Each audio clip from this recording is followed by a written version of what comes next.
दोस्तों, कभी न्यूज़पेपर में आपने पढ़ा होगा कि आरबीआई ने रेपो रेट को बढ़ा दिया है और उससे होम लोन और कार लोन महंगे हो चुके हैं। कभी आपने ये भी सुना होगा कि आरबीआई ने रेपो रेट को कम कर दिया है और उससे होम लोन या कार लोन सस्ते हो चुके हैं। कभी आपके दिमाग में एक क्वेश्चन आया है कि ये रेपो रेट क्या है और इसके बढ़ने से या कम होने से लोन महंगे या सस्ते क्यों हो जाते हैं?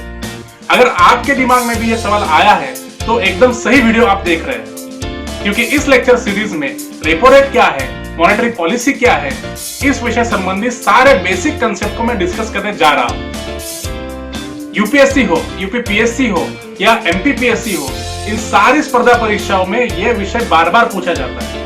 हर साल हर एग्जाम में कई क्वेश्चंस रेपो रेट और मॉनेटरी पॉलिसी इस विषय पे पूछे जा सकते हैं। स्पर्धा परीक्षा के इस युग में अगर आपको जीतना है तो यह वीडियो आपको देखना पड़ेगा।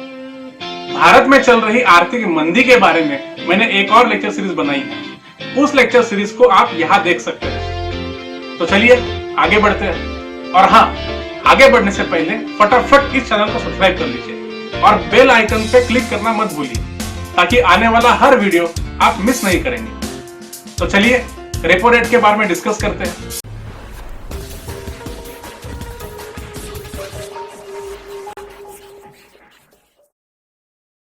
दोस्तों, रेपो रेट का संपूर्ण खेल समझने के लिए आपको यह समझना जरूरी है कि अर्थव्यवस्था में कौन कौन से प्लेयर्स होते हैं।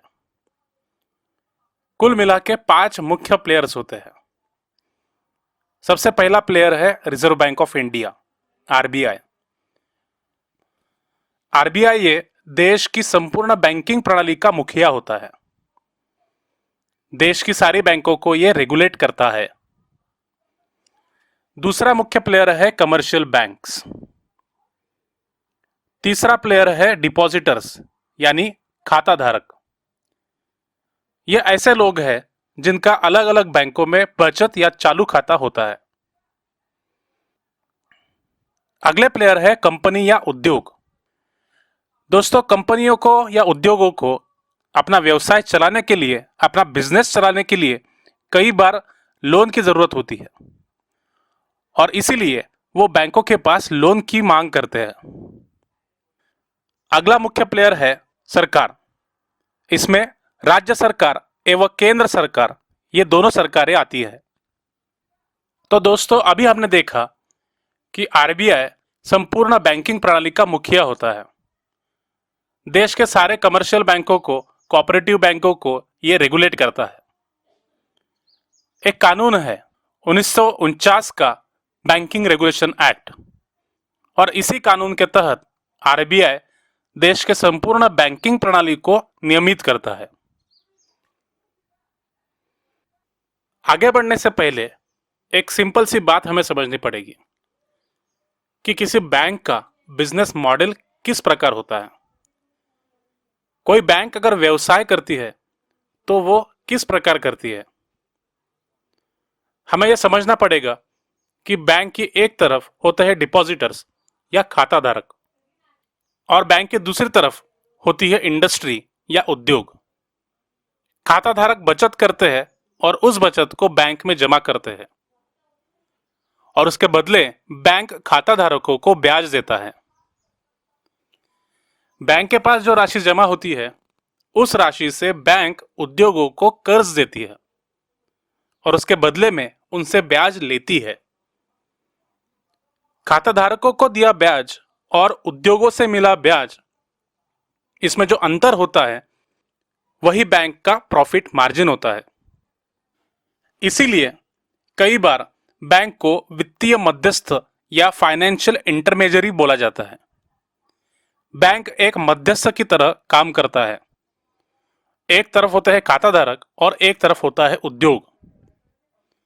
इन दोनों में मध्यस्थता का काम बैंक करती है। खाता धारकों से उनकी बचत लेती है और उद्योगों में कर्ज का बंटवारा करती है, और इस प्रकार सबका फायदा होता है। खाता धारक बचत कर पाते हैं और उसको संभाल के रख पाते हैं और उसके बदले में ब्याज कमा लेते हैं, और उद्योगों को बहुत जरूरी जो पूंजी है वो मिल जाती है।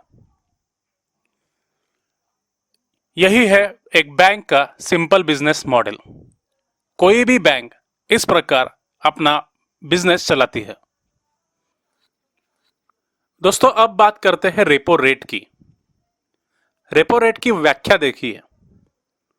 It is the short term lending rate at which RBI lends money to its clients.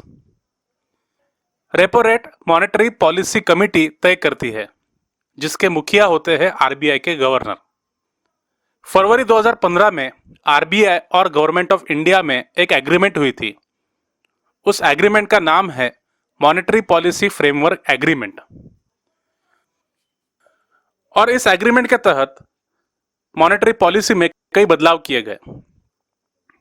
Agreement से पहले देश की मॉनेटरी पॉलिसी या मौद्रिक नीति आरबीआई तय करती थी, लेकिन अब देश की मौद्रिक नीति मॉनेटरी पॉलिसी कमेटी तय करती है।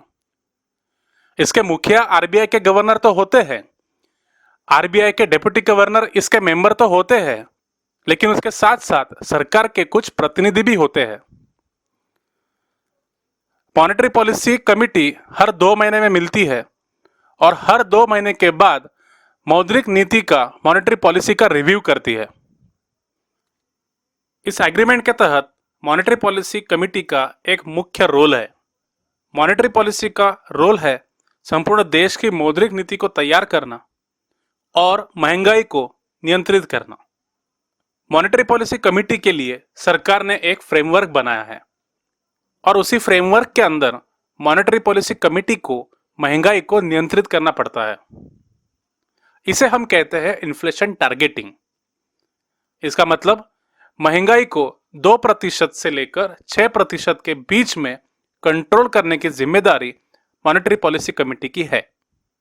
और इसीलिए हर 2 महीनों के बाद मॉनेटरी पॉलिसी कमेटी अपना एक रिव्यू रिपोर्ट पेश करती है, जिसमें वो देश के महंगाई का जायजा लेती है और देश की महंगाई के हिसाब से अपनी मौद्रिक नीति को तय करती है। मॉनेटरी पॉलिसी में सबसे महत्वपूर्ण टूल है रेपो रेट और इसीलिए उसे पॉलिसी रेट भी कहा जाता है। रेपो रेट के कुछ दूसरे भी नाम हैं, जैसे कि रीपर्चेसिंग ऑप्शन या रीपर्चेस एग्रीमेंट। अब रेपो रेट को रीपर्चेसिंग ऑप्शन क्यों कहते हैं या रीपर्चेस एग्रीमेंट क्यों कहते हैं, ये हम आने वाले स्लाइड्स में देखेंगे। कई देशों में या कई विकसित देशों में रेपो रेट को रेट ऑफ डिस्काउंट भी कहते हैं। इसका कारण भी हम आने वाले स्लाइड्स में समझेंगे। अब रेपो रेट को डिटेल में जानते हैं। पहले इसकी डेफिनेशन समझिए। It is the short term lending rate at which RBI lends money to its clients. RBI के क्लाइंट्स कौन है? तो बैंक। और बैंकों को जब भी इमरजेंसी में पैसे की या कर्ज की जरूरत होती है तो वो रिजर्व बैंक के पास कर्ज की मांग करते हैं। रिजर्व बैंक ऑफ इंडिया उन्हें कर्ज तो देती है, मगर इतनी आसानी से नहीं। किसी भी बैंक को आरबीआई से कर्ज लेना है तो उसे सबसे पहले कुछ गवर्नमेंट बॉन्ड्स आरबीआई के पास जमा करने पड़ते हैं। हम इसे गवर्नमेंट बॉन्ड्स को गिरवी रखना भी कह सकते हैं।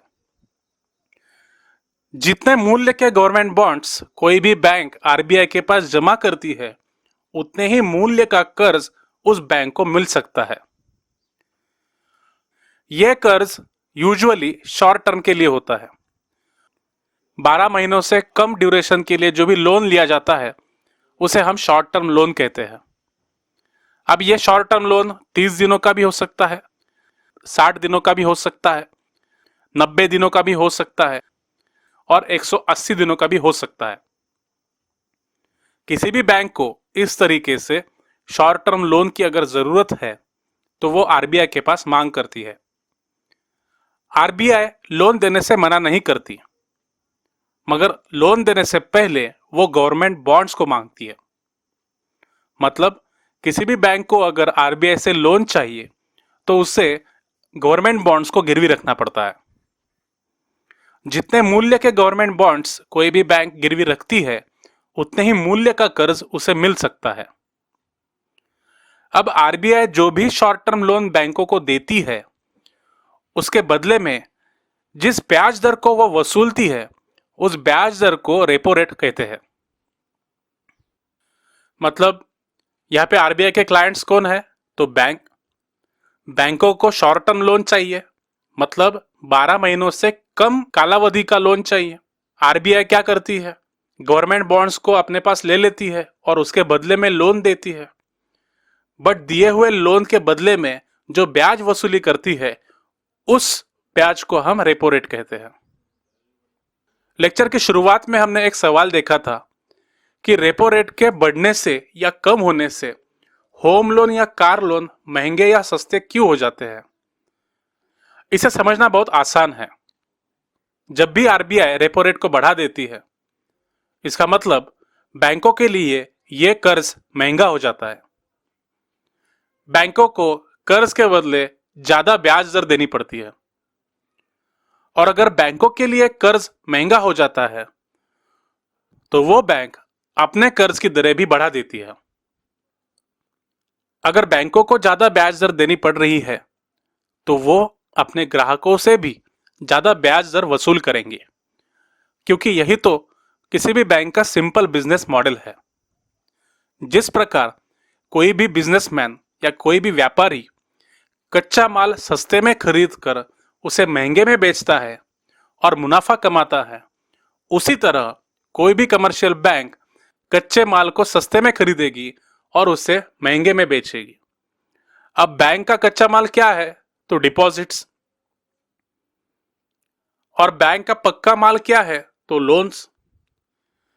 तो इसका मतलब कोई भी बैंक ये चाहेगी कि वो लोन सस्ते दामों में खरीदे और उसे महंगे में बेचे।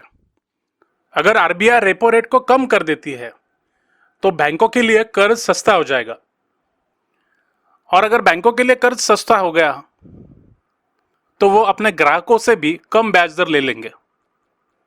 अब देखेंगे ये गवर्नमेंट बॉन्ड क्या होता है। जिस प्रकार उद्योगों को कर्ज की जरूरत होती है, उसी प्रकार गवर्नमेंट को भी कर्ज की जरूरत होती है। कभी कभी अपने खर्चे चलाने के लिए और विकास कार्य करने के लिए गवर्नमेंट को कर्ज लेना पड़ता है, और कर्ज लेने के लिए गवर्नमेंट को बॉन्ड इशू करना पड़ता है। बॉन्ड एक पेपर होता है जिस पर कर्ज की राशि लिखी होती है, ब्याज दरें लिखी होती है, कर्ज की कालावधि मतलब उसका टेन्योर लिखा होता है, वो बॉन्ड कब मैच्योर होगा मतलब उसकी कालावधि कब खत्म होगी, उसकी डेट लिखी होती है जिसे हम डेट ऑफ मैच्योरिटी कहते हैं। सरकार उस बॉन्ड पे, उस कर्ज पे कितना ब्याज दे रहा है वो भी लिखा होता है। और गवर्नमेंट बॉन्ड एक गारंटी होती है, गवर्नमेंट का एक अश्योरेंस होता है कि अगर आज आप हमें कर्ज दे रहे हो तो हम उसे कालावधि खत्म होने पे जरूर लौटाएंगे। बॉन्ड मार्केट का यही एक नियम होता है कि डेट ऑफ मैच्योरिटी के समय जिस किसी के पास गवर्नमेंट बॉन्ड होगा और अगर वो गवर्नमेंट बॉन्ड गवर्नमेंट के पास जमा करेगा तो उसको बॉन्ड पे लिखी हुई धनराशि दी जाएगी, और जितने दिनों के लिए हमारे पास बॉन्ड रहता है उतने दिनों तक उस बॉन्ड पे ब्याज मिलता रहता है। लेकिन अगर सरकार को कर्ज लेना है तो यूं ही बॉन्ड इशू करके वो कर्ज नहीं ले सकता। इस मामले में गवर्नमेंट की मदद करती है RBI, reserve bank of India, क्योंकि आरबीआई के दो महत्वपूर्ण रोल है। पहला रोल है कि वो बैंकर टू द गवर्नमेंट है, मतलब गवर्नमेंट का वो मुनीम है। बॉन्ड इशू करने में आरबीआई उसकी मदद करता है। उसका दूसरा फंक्शन है manager of public debt. Government के सारे कर्ज उसको मैनेज करने का कार्य आरबीआई करती है। मतलब सरकार को कितने कर्ज की आवश्यकता है, कितने बॉन्ड इशू करने चाहिए, कितने समय के लिए इशू करने चाहिए, उन पे कितना ब्याज देना चाहिए, ये सारी बातें आरबीआई तय करता है। अब समझते हैं कि ये बॉन्ड को इशू करने की क्या प्रक्रिया है।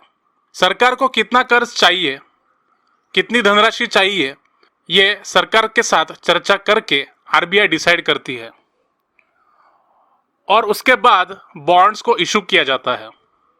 आरबीआई बॉन्ड्स को जिस मार्केट में बेचती है उस मार्केट को प्राइमरी मार्केट कहा जाता है, और इस प्राइमरी मार्केट में कई सारे प्लेयर्स होते हैं।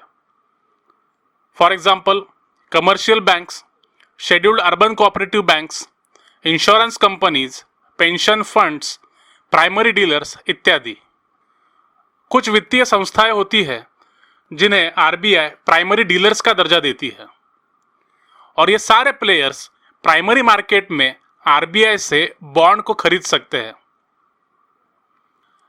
बॉन्ड्स का खरीदना और बेचना ये करने के लिए आरबीआई ने एक प्लेटफॉर्म बनाया है। इसे हम कोर बैंकिंग सॉल्यूशन या ई कुबेर प्लेटफॉर्म भी कहते हैं। सरकारी बॉन्ड्स को खरीदना और बेचने की प्रक्रिया इस प्लेटफॉर्म पे की जाती है। बॉन्ड को इस प्रकार बेचकर जो भी धनराशि इकट्ठा होगी वो आरबीआई सरकार को कर्ज के तौर पर सौंप देगी। इस प्रकार आरबीआई बॉन्ड को इशू करती है और सरकार को कर्ज दिलाती है। दोस्तों, अब हम समझेंगे कि रेपो रेट को रीपर्चेस ऑप्शन क्यों कहा जाता है। क्योंकि जब भी रेपो व्यवहार होता है, एग्रीमेंट इस प्रकार होती है कि कर्ज लेते समय बैंक को गवर्नमेंट बॉन्ड्स गिरवी रखने पड़ेंगे, और जब भी कर्ज लौटाने की नौबत आएगी तो कर्ज की राशि लौटाकर अपने अपने गवर्नमेंट बॉन्ड्स वापस लेने पड़ेंगे। इसी प्रकार रेपो एग्रीमेंट होती है या रीपर्चेस एग्रीमेंट होती है। उदाहरण के लिए, आज अगर बैंक लोन ले रही है तो उसके बदले गवर्नमेंट बॉन्ड्स गिरवी रख रही है। एक प्रकार से यह सेलिंग व्यवहार होता है। बैंक्स गवर्नमेंट बॉन्ड्स को बेचती है और उसके बदले में लोन लेती है, और जब कर्ज को लौटाने की नौबत आती है तो इस एग्रीमेंट के तहत बैंक को वो गवर्नमेंट बॉन्ड्स आरबीआई से फिर से खरीदने पड़ते हैं, और इसीलिए उसे रीपर्चेस ऑप्शन या रीपर्चेस एग्रीमेंट कहते हैं। अब हम देखेंगे कि रेपो रेट को रेट ऑफ डिस्काउंट क्यों कहा जाता है। दोस्तों, आपको पता होगा कि हम जब भी बैंक से लोन लेते हैं तो उसको लौटाते वक्त कर्ज की राशि और ब्याज की राशि, इन दोनों को हम एक साथ अदा करते हैं। मगर रेपो व्यवहारों में ब्याज देने की जो प्रक्रिया है वो थोड़ी अलग है। उदाहरण के लिए, आज ये बैंक गवर्नमेंट बॉन्ड्स को गिरवी रख के आरबीआई से कर्ज ले रही है। इस बैंक को चाहिए 10 करोड़ का कर्ज, और इसीलिए उसने 10 करोड़ के गवर्नमेंट बॉन्ड्स आरबीआई के पास जमा किए हैं, और उसके बदले में आरबीआई से उसे 10 करोड़ का कर्ज भी मिला है। और आज का रेपो रेट है 5%। मतलब इस 10 करोड़ के कर्ज पे आरबीआई जो ब्याज लेने जा रही है वो 5% है। अब जब भी इस कर्ज की कालावधि खत्म हो जाएगी और इस कर्ज को लौटाने की नौबत आएगी, तब ये बैंक जो कर्ज की मूल राशि है यानी कि 10 करोड़ रुपए उसको आरबीआई को लौटा देगी, और उसके बदले में आरबीआई अपने पास जो पड़े हुए गवर्नमेंट बॉन्ड्स हैं उनको उस बैंक को लौटा देगी। मगर इस बार आरबीआई पूरे के पूरे 10 करोड़ के जो गवर्नमेंट बॉन्ड्स है वो नहीं लौटाएगी। कर्ज को देते समय जो रेपो रेट था यानी कि 5%, उतनी धनराशि के बॉन्ड्स वो अपने पास रख लेगी, और बचे हुए गवर्नमेंट बॉन्ड्स मतलब 9.5 करोड़ के गवर्नमेंट बॉन्ड्स उस बैंक को लौटा देगी। और इस प्रकार आरबीआई अपने ब्याज को वसूल लेती है। आप लोगों के मन में एक प्रश्न उठा होगा कि गवर्नमेंट बॉन्ड के जरिए आरबीआई ने अपना ब्याज कैसे वसूल लिया है। तो दोस्तों, अगर आप बॉन्ड मार्केट का नियम जानते हो तो आपको यह बात समझ में आ जाएगी। आरबीआई ने गवर्नमेंट बॉन्ड के रूप में ब्याज की वसूली की है। जो भी रेपो व्यवहार आरबीआई करती है, हर बार इसी प्रकार से गवर्नमेंट बॉन्ड के रूप में वो ब्याज की वसूली करती है,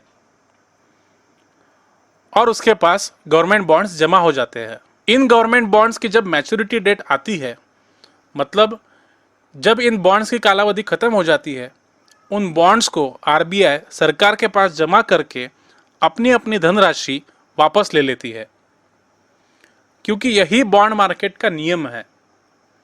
मैच्योरिटी के समय जिस किसी के पास बॉन्ड उपलब्ध होगा वही बॉन्ड को सरकार के पास जमा कर सकता है और अपने अपनी धनराशि वापस ले सकता है।